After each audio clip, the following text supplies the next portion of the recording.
বাবু বাড়িতে আছেন নাকি? কে? আগে আমি একটু এসেছিলাম। কি দরকার? পেন নাম হই দিদি ঠাকরুন। এই অবেলায় আপনাদের একটু বিরক্ত করতে এলাম। এ এ- এ হলো আপনার ভাই কেষ্টধন। ছেলে মানুষ, একা আসতে পারবে না তো, তাই আমি সঙ্গে করে নিয়ে এলাম। আমি ওই কেষ্টর গ্রাম সম্পর্কে খুড়ো হই। তা হঠাৎ গ্রাম ছেড়েই রাজহাটে? আগে আপনার সৎ মা জননী গত হইলেন। বেঁচে থাকতে কোনো রকমে ওই মুড়ি কড়াই ভেজে এই ছেলেটিরে 14 বছরটি করেছিলেন। এখন এই বেচারারে কেই বা খেতে দেয়, কেই বা দেখাশোনা করে। সম্বল বলতে তো একটি ভাঙা মাটির বাড়ি আর একটি বাতাপি নেবুর গাছ। তাই আপনাদের কাছে নিয়ে এলাম। কৃতার্থ করলে। জ্যান্তে একদিন খোঁজ নিলে না, আর এখন মরে গিয়ে ছেলে পাঠিয়ে তত্ত্ব করছেন। যাও তো বাপু, তুমি পরের ছেলে ফিরিয়ে নিয়ে যাও। এসব ঝঞ্ঝাট আমি পোয়াতে পারবো না। দিদি ঠাকরুন, লক্ষ্মীর ভাড়া তোমার। কত দাস দাসী অতিথি ফকির কুকুর বেড়াল এই সংসারী পাত পেতে মানুষ হয়ে যাচ্ছে, আর এ ছোড়া দু মুঠো খেয়ে বাইরে পড়ে থাকলে তুমি জানতেও পারবে না। না বাবা, অত ছড়ানোর মতো ভাত আমার নেই। অনেকেরই অবস্থা চলনসই, কিন্তু দাস দাসী চাকর বাকর রেখে বিলিয়ে ছড়িয়ে থাকতে ভালোবাসি নেই। বেশ, ভাই বলে না নাও, দুঃখী অনাথ বামুনের ছেলে বলেও বাড়ির কোণে একটু ঠাঁই দাও গো। বড় শান্ত সুবোধ ছেলে গো দিদি ঠাকরুন, সাত চড়ের আকারে না। চিনি না, আগে কোনোদিন দেখিনি, হট করে রেখে দেবো। আবার না রাখলে তো গ্রামে গিয়ে আচ্ছা করে আমার নিন্দে করবে। আচ্ছা, রেখে যাও। তবে কর্তা এসে যদি রাগ করে, আমি কিন্তু দূর দূর করে তাড়িয়ে দেবো, এই বলে দিলুম। নিশ্চিন্ত হলাম গো দিদি ঠাকরুন। আপনার সৎ মা ঠাকরুন বড় ভালো মানুষ ছিলেন গো। তার একটি মাত্র ছেলে, মাথার উপর একটা ছাদ পেল দেখে পরানটা ঠান্ডা হলো গো। এই শোন কেষ্ট, এখানে থাকবি, আর দিদি জামাই বাবু যা বলে করবি, কোনো কথার অবাধ্য হবি না।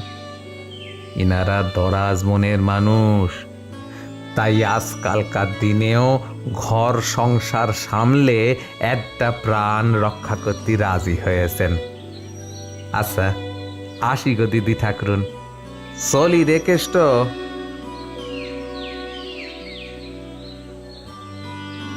তা সকালবেলা নিশ্চয়ই গিলে কুটেই বেরিয়েছিলিস? চেহারাটা তো বেশ নধর গোলগাল, মায়ের আদরে তেল চুকচুকে গতরটি করেছিস। তারা কাজ করতে দেখিনি? কতগুলো জামা কাপড় দিচ্ছি, ওই কুতলায় বসে কেচে ফেলতো। বেশি সাবান নষ্ট করবি না, বেশ করে পিটিয়ে পিটিয়ে কাচবি, কেমন?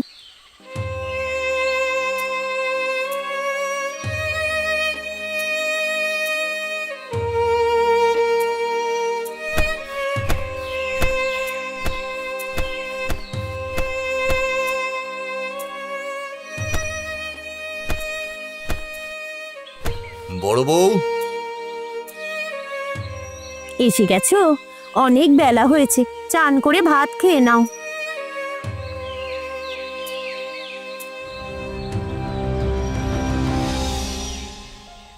কুয়োতলায় বসে কাপড় কাচ্ছে ওটা কে? নতুন চাকর রাখলে বুঝি? আর বলো না, পৃথিবীতে শান্তি বলে কিছু নেই। উনি হলেন তোমার বড় কুটুম। ও, তোমার সেই সৎমার ছেলে বুঝি? তা তিনি তো মারা গেছেন। আর তাই জন্যেই তো পাড়ার লোক আমার ঘাড়ের ওপর আপদটাকে চাপিয়ে দিয়ে গেল। ফেললে নিন্দেতে দেশ ভরে যাবে। আহা, দিদি তাকে দেখলো না। এতে আমার পাঁচু গোপালের বড়াতে একবেলা এক সন্ধে জোটে তো তাই ঢের। এ তো ভালো উপদ্রব হলো। এ বাজারে কাউকে বসিয়ে খাওয়ানো যায় নাকি? এইভাবে চললে আমার ধান চালের আড়ত তো লাটে উঠবে। শোনো শোনো শোনো, এদিকে এসো। চেঁচিয়ে বললে আবার 5 জন শুনতে পাবে। আমি কি মেঝো গিন্নির মতো ফুল টুসি? আমি কি অত বোকা নাকি? হ্যাঁ, তোমার রোজগারের ধারে কাছে আসে না সে, অথচ বিপিন ঠাকুরপোর কানে দিবারাত্র ফুসমন্তর দিয়ে দোতলা করেছে, দাসবাসী চাকর বাকর দিয়ে বাড়ি ভর্তি করে পায়ের ওপর পা তুলে বসে আছে, কথায় কথায় লোকজনকে নিমন্ত্রণ করে গান্ডে পিণ্ডে খাওয়াচ্ছে। ওদের ওই বড়লোকি চাল চালনের জন্যই তো বিপিনকে আলাদা করে দিয়েছি। আমার মতো রোজগার করার তো হিম্মত নেই, অথচ ফুটানি আছে 16 আনা। কথাই তো কইছি, কেসটা যখন এসে পড়েছে আর ফেলা যাচ্ছে না, তখন 2টো চাকরের একটাকে ছাড়িয়ে দেব। বজ্জাতটা তোমার আড়তে কাজ করবে, ওজন করবে, বিক্রি করবে, নমুনা জোগাড় করে আনবে, আর তুমি যখন দুপুরে ভাত খেতে আসবে তখন ও দোকান পাহারা দেবে। এরপর তুমি আড়তে ফিরে গেলেই ওর ছুটি। কি কেমন ভেবেছি? এইসব ব্যাপারে তোমার জবাব নেই বড় বউ। আমি তো আর তোমার মতো উদো নই। ভয় হয় গো, কোনো না কোনো দিন কেউ না কেউ তোমার মাথায় হাত বুলিয়ে কারবারটা লিখিয়ে না নেয়। যাও যাও যাও, চান করে নাও, বেলা অনেক হয়েছে।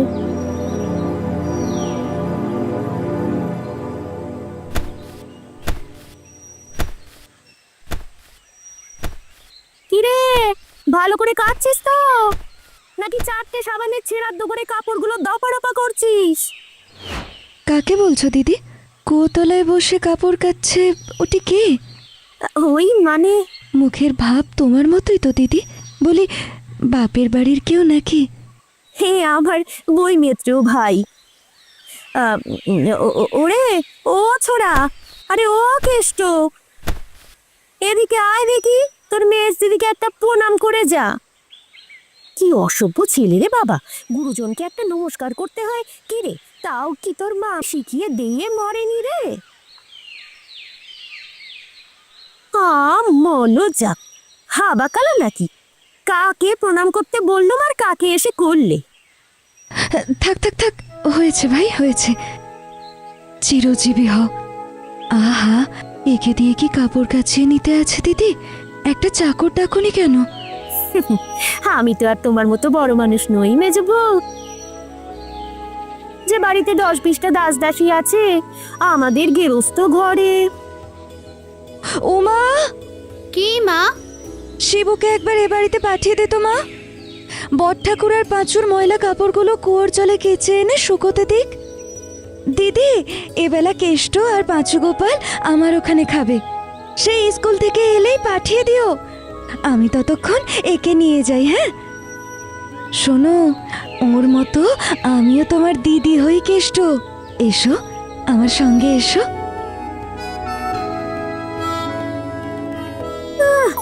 মায়ের চেয়ে মাসির দরদ বেশি। নেহাত কেষ্টর খাবার খরচটা এবেলা বাঁচিয়ে দিলে বলে কিছু বললেন না, নইলে 2-3-4টি কথা শুনিয়ে আমার সাথে কথার জোরে কেউ পেরে উঠবে না। হ্যাঁ, আমার নাম কাদম্বিনী। কেষ্ট, ও কেষ্ট, ওভাবে বারান্দায় বসে আছিস কেন? আয়, আমাদের বাড়ি আয়। এই তো এসেছিস। হ্যাঁ রে, ওভাবে বারান্দায় বসেছিলিস কেন? কিছু খেয়েছিস? তোর দিদি কোথায়? ঘুমোচ্ছে। তাহলে খেলি কি করে? রান্নাঘরে চাপা দেওয়া ছিল। তবে তবে কি? কিছু না। কি খাবার ছিল? ভাত, ডাল, তরকারি বড্ড কম। বুঝেছি, এত বেলা অবধি পড়ে থাকা ঠান্ডা সামান্য ভাত খেয়ে তোর পেট ভরেনি। জোয়ান ছেলে, সারাদিন খাটাখাটনি করিস, খিদে তো পায়। একি রে, কাঁদছিস কেন? মাও এরকম করে কথা বলতো, ঘুড়ি লাটাই কেনবার লোভ দেখিয়ে বেশি বেশি করে খাওয়াতো। তোর মাকে খুব ভালোবাসতিস না? দাঁড়া, তোর জন্য একটু দুধ নিয়ে আসি, পালাস না কিন্তু।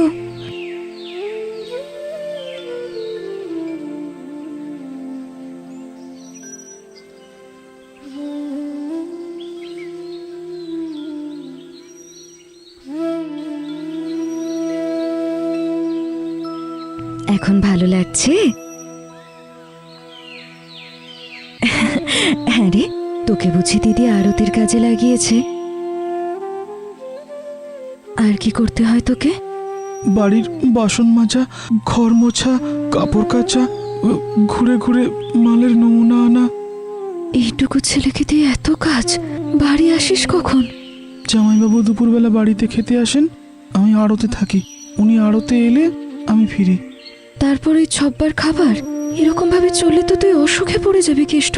তুই বড্ড শান্ত, বড্ড মুখ চোরা। দুনিয়ায় ভালোদের ওপর বোধহয় এরকমই অত্যাচার চলে।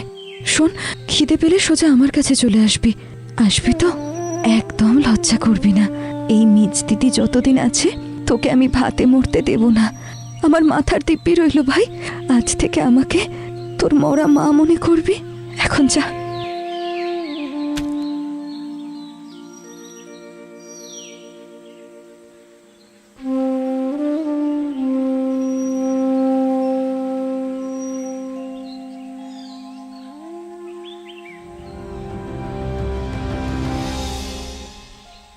সমস্ত দুপুর দোকান পালিয়ে কোথায় ছিলি রে কেষ্ট? ভেবেছিস চুপ করে থাকলে পার পেয়ে যাবি? আড়তের একটা ছেলে তোকে পেয়ারা পাড়তে দেখেছে, তাই ভর দুপুরে কিসের জন্য অসময়ে পেয়ারা পাড়তে গিয়েছিলি? মেজদির জ্বর, জ্বর মুখে পেয়ারা বেশ। তাই নাকি? তা জ্বর মুখে পেয়ারা বেশ। মেজদির জন্য একেবারে দরদ উঠলে উঠছে দেখছি। আজ রাতে তোর খাওয়া বন্ধ। দুবেলা বসে খেয়ে বড় তেলানি হয়েছে তোর। আজ রাত থাক উপোস করে। কি রে, মুখে যে কথাটি নেই? বলি, যে কুকুর ডাকে না সে কামড়ায়। পাঁচু গোপালের বাবা আজ আসুক, ঠেঙিয়ে তোর বিষ যদি না ঝেড়েছি তো আমার নামও কাদম্বিনী না। হ্যাঁ, মেজদি থাকতে আমি কাউকে ভয় করিনি। কি এত বড় কথা? যা যা, বিরে হ চোখের সামনে থেকে। ভাইকে আমি খাওয়াতে পারি নে যে তুমি অত কথা গায়ে পড়ে বলতে গেছো? যদি গায়ে পড়ে বলেই থাকি তাতেই বা দোষ কি? তোমার ছেলেটিকে ডেকে এনে আমি যদি এমনি করে বলি, তোমার মানটি কোথায় থাকে শুনি? তুমি এমন করে লাই দিলে আমি তাকে শাসন কি করে করি বলো দেখি?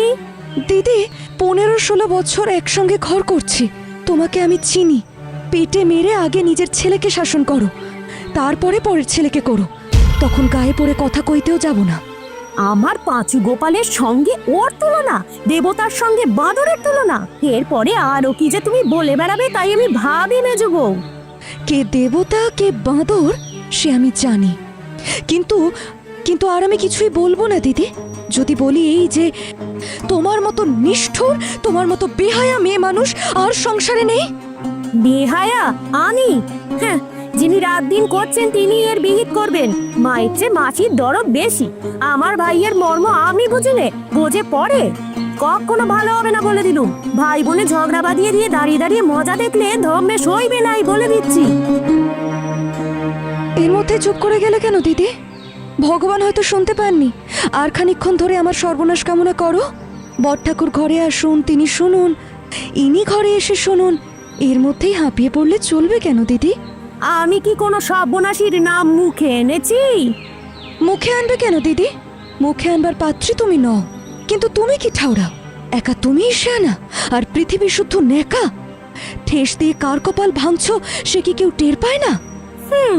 টের পেলেই বা যার দোষ তারই গায়ে লাগবে। আর তাছাড়া একা তো তুমি টের পাও, আমি তো আর পাই নে। কেষ্ট যখন এসেছিল সাত চরে সে রাতই কাটতো না, যা বলতো মুখ বুঝে তাই করতো। আজ দুপুরবেলা বলে কি মেজদি থাকতে আমি আর কাউকে ভয় করি নে। কেষ্ট কেষ্ট বলেছে কথা? বিশ্বাস না হয় তো তুমি 5 জনকে জিজ্ঞেস করে দেখো, কেন্ন সাপের ফনা তুলেছে কিনা। কি এবার বাকি থেমে গেল? কতখানি অত্যাচার সহ্য করার পর কেষ্টর মতো মুখচোরা মানুষ এমন কথা বলতে পারে তাই ভাবছি। তা কেমনে হলো? কার জোরে এত তেজ শুনি? আজ আমি স্পষ্ট বলে দিচ্ছি মেজো বউ, ওকে তুমি 100 বার ডাকো, কিন্তু আমাদের ভাই বোনের কথার মধ্যে থাকবে না, আমি বলে দিলুম।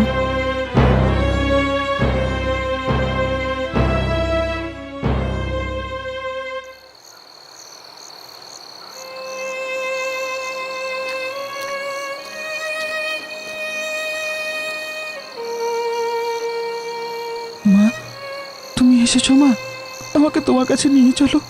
দিদি বড় কষ্ট দেয় মা, কথায় কথায় গাল মন্দ করে, ভীষণ খাটায়, হাত পিঠা খেতে দেয়। তুমি কোথায় চলে গেলে মা? আমাকে নিয়ে গেলে না, আমার এখানে ভালো লাগে না। হ্যাঁ, এ তো মা নয়, মেজ দিদি। মেজ দিদি, তুমি আমার মা। তোমার জ্বর হয়েছে মেজ দিদি? ডাক্তার বলেছে বুকে সর্দি বসেছে। আমাদের গ্রামের বিশালাক্ষী ঠাকুর খুব জাগ্রত। আমি আমি কাল তোমার জন্য ঠাকুরের ফুল এনে দেবো। দেখবে মাথায় ছোঁয়ালেই তুমি ভালো হয়ে যাবে। মেজ দিদি, মেজ দিদি, যেও না, যেও না। দাঁড়াও, দাঁড়াও, দাঁড়াও মেজ দিদি।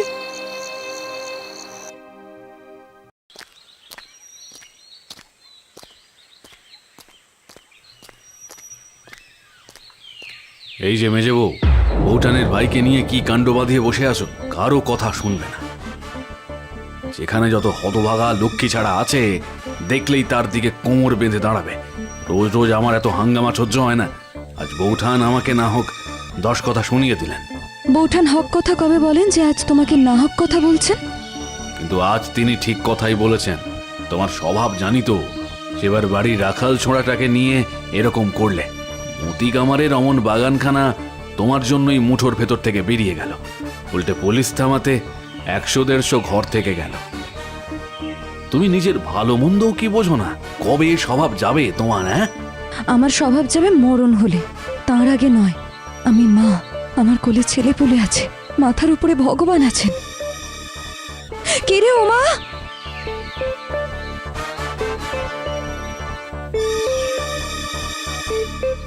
কেষ্ট মামা ওখানে দাঁড়িয়ে আছে, ঘরে ঢুকতে সাহস পাচ্ছে না। কি চায় সে?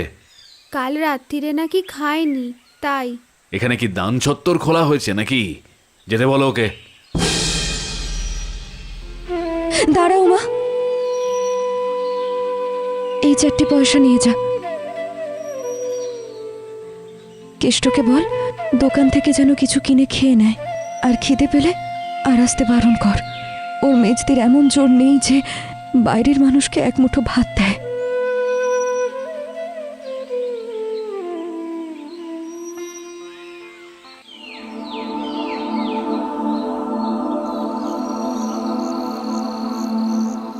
হারামজাদা, বদমাইশ, চোর! আজকে তোকে পিটিয়ে পিঠের ছাল তুলে দেব।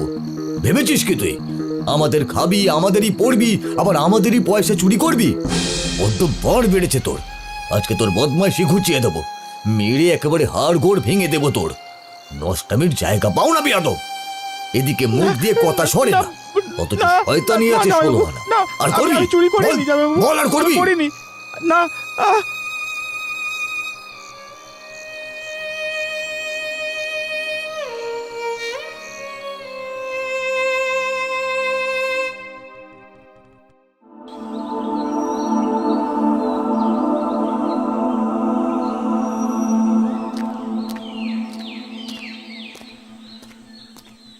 এই তো মেজ বউ ঘরেতেই আছে। তোমার জন্য তো আমরা বাড়িতে টিকতে পারিনি মেজো বউ। বিপিনকে বলো আমাদের বাড়ির দামটা ফেলে দিক, আমরা আর কোথাও গিয়ে উঠে যাই। তা মেজ বউ, আমি বড় যা, তা আমাকে না হয় তুমি কুকুর শিয়ালি মনে করো, কিন্তু 1000 দিন বলেছি নিচে লোক দেখানো আহ্লাদ দিয়ে আমার ভাইটির মাথাটি খেও না। এখন ঘটলো তো। ওগো, 2 দিন সোহাগ করা সহজ, কিন্তু চিরকালের ভারটি তো আর তুমি নেবে না, সে তো আমাকেই বইতে হবে। কি হয়েছে? কি হয়েছে? তা যা হয়েছে বেশ হয়েছে, খুব চমৎকার হয়েছে। তোমার শেখানোর গুণে আদায় টাকা চুরি করতে শিখেছে সে। লক্ষণ গোয়ালার কাছে তোমার ভাসুর টাকা আদায় করতে পাঠিয়েছিল, সে টাকা আদায় করে ভর্তি করেছে। আর 2 দিন কাছে ডেকে আরো 2টো সলা পরামর্শ দাও, তাহলে এবার সিন্দুক ভাঙতে শিখবে, শীত কাটতেও শিখবে। আমি কি তাকে চুরি ডাকাতি করতে শিখিয়ে দিয়েছি দিদি? তা কেমন করে জানবো বলো যে তুমি কি শিখিয়েছো? এ স্বভাব তো তার আগে ছিল না, এখনই বা হলো কি করে? এত লুকোচুরি কথাবার্তাই বা তোমাদের কি আছে, আর কিসেরই বা এত আহ্লাদ? তুমি এত বড় চামার যে তোমার সঙ্গে কথা কইতেও আমার ঘৃণা বোধ হয়। তুমি এত বড় বেহায়া মেয়ে মানুষ যে ওই ছোড়াটাকে ভাই বলেও পরিচয় দিচ্ছ। মানুষ জানোয়ার পুষলে তাকেও পেট ভরে খেতে দেয়, কিন্তু ওই হতভাগাটাকে দিয়ে যত রকমের ছোট কাজ করিয়ে নিয়েও তোমরা আজ পর্যন্ত একদিন পেট ভরে খেতে দাও না। আমি না থাকলে এতদিনেও না খেতে পেয়ে মরেই যেত। ও পেটের জ্বালায় ছুটে আসে আমার কাছে, সোহাগ আহ্লাদ করতে আসে না। তাই নাকি? আমরা খেতে দিই না, শুধু খাটিয়ে নি, আর তুমি ওকে খেতে দিয়ে বাঁচিয়ে রেখেছো। ঠিক তাই, আজ পর্যন্ত কখনো ওকে দুবেলা তোমরা খেতে দাওনি, কেবল মারধর করেছো আর যত পেরেছো খাটিয়ে নিয়েছো। তোমার ভয়ে আমি 1000 দিন ওকে আসতে বারণ করেছি, কিন্তু খিদে বরদাস্ত করতে পারে না। তাই আমার কাছে পেট ভরে দুটো খেতে পায় বলে ছুটে ছুটে আসে, চুরি ডাকাতির পরামর্শ নিতে আসে না। কিন্তু তোমরা এত হিংসুক যে তাও চোখে দেখতে পারো না। হিংসুক আমরা না? কেন যে ওকে ভালো চোখে দেখতে পারি নে তা তুমি নিজের চোখেই দেখো।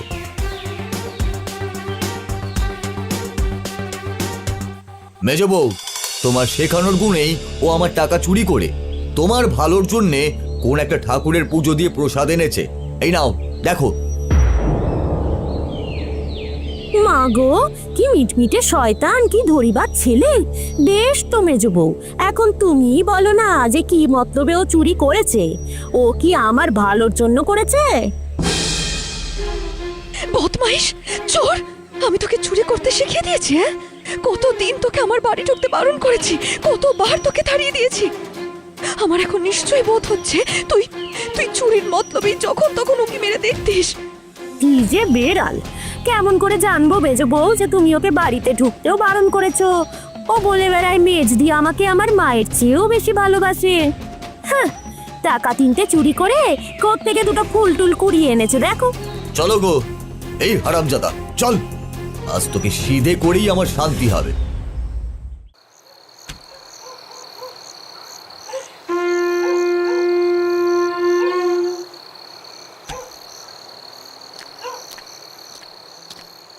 ঠাকুরপো, আড়ত থেকে ফিরলে বুঝি? হ্যাঁ। এদিকের কাণ্ড শুনেছো? কি কাণ্ড? কিছু শুনিনি তো। এই নিত্যদিন একই ঝামেলা, ভালো লাগে?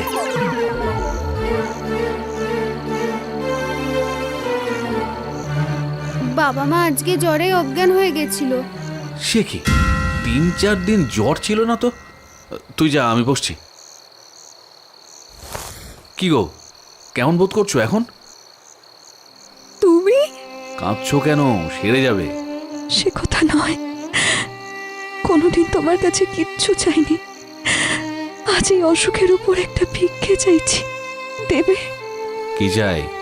কেষ্টকে কেষ্টকে আমাকে দাও। ও বেচারি বড় দুঃখী, বাপ মা নেই, ওকে ওরা মেরে ফেলছে, আর আমি চোখে দেখতে পারিনি। এত মন নরম করলে হবে? তোমার দিব্যি করে বলছি, তোমার দিব্যি করে বলছি, ওকে আমি পেটের ছেলের মতো ভালোবেসেছি। দাও দাও, আমাকে মানুষ করি, খাওয়াই পড়াই, তারপরে যা ইচ্ছা হয় তোমাদের তাই করো। বড় হলে আমি একটি কথাও কব না। ও কি আমার গোলার ধান চাল যে তোমাকে এনে দেব? পরের ভাই পরের বাড়ি এসেছে, এখানে আমি মদ খাটাই কিসের অধিকারে বলো তো? তুমি ইচ্ছে করলে বড় ঠাকুরকে বলে, দিদিকে বলে স্বচ্ছন্দে আনতে পারো। তোমার দুটি পায়ে পড়ি, দাও তাকে, দাও। আচ্ছা আচ্ছা, তুমি যা চাও তাই হবে, তুমি ভালো হয়ে ওঠো। ঠিক তো বলছি তো, ঠিক।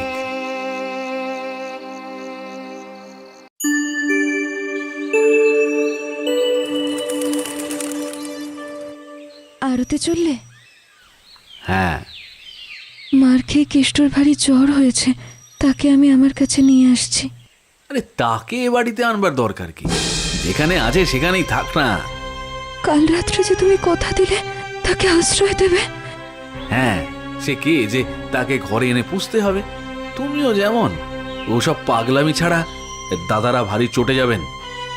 দাদারা চটে গিয়ে কি তাকে খুন করে ফেলতে পারেন? না, আমি নিয়ে এলে সংসারে কেউ তাকে আটকে রাখতে পারে। আমার 2টি সন্তান ছিল, কাল থেকে 3টি হয়েছে। আমি কেষ্টর মা। আচ্ছা, সে তখন দেখা যাবে। এই বাড়িতে তাকে আনতে দেবে না, তাই তো? সেই এক কথা। আরে আমার তাড়া আছে, তোমার এসব খ্যাপামি শোনার সময় আমার নেই। সরো সরো। শিবু, দেখ তো, কেষ্ট বোধহয় চণ্ডী মণ্ডপে আছে। ওকে গিয়ে বল মেজদি ডাকছে, আর একটা গরুর গাড়ি ডেকে আন, আমি বাপের বাড়ি যাব। আবার ভয় দেখানো হচ্ছে।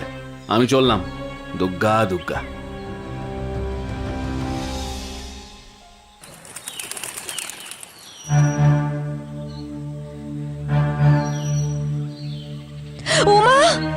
ওমা! কি মা?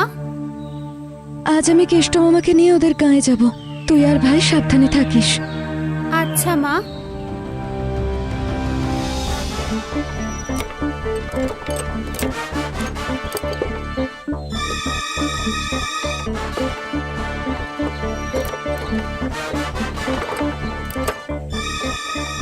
মেজবউ, আরে মেজবউ যেও না, ফিরে এসো মেজবউ। কি বলছো? কোথায় যাও মেজবউ? এদের গ্রামে। কখন ফিরবে? ভগবান যখন ফেরাবেন তখনই ফিরবো। তার মানে? কখনো যদি কোথাও এর আশ্রয় জোটে তবেই তো একা ফিরে আসতে পারবো, না হয় একে নিয়েই থাকতে হবে। তুমি তো আমাকে চেনো, মতি কামারের নিঃসহায় ভাগিনীর বাগানটা বাঁচানোর জন্য একা সমস্ত লোকের বিরুদ্ধে গিয়ে দাঁড়িয়েছিলাম। কোনো চোখ রাঙানিকে পরও আমি করিনি। মাফ করো মেজবউ, বাড়ি চলো। আমাকে তুমি মাফ করো, কাজ না সেরে আমি কোনো মতেই বাড়ি ফিরতে পারবো না।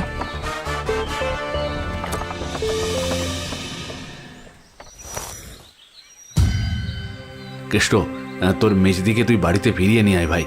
শপথ করছি, আমি বেঁচে থাকতে তোদের দুই ভাই বোনকে আজ থেকে আর কেউ পৃথক করতে পারবে না। আয় ভাই, তোর মেজদিকে নিয়ে আয়।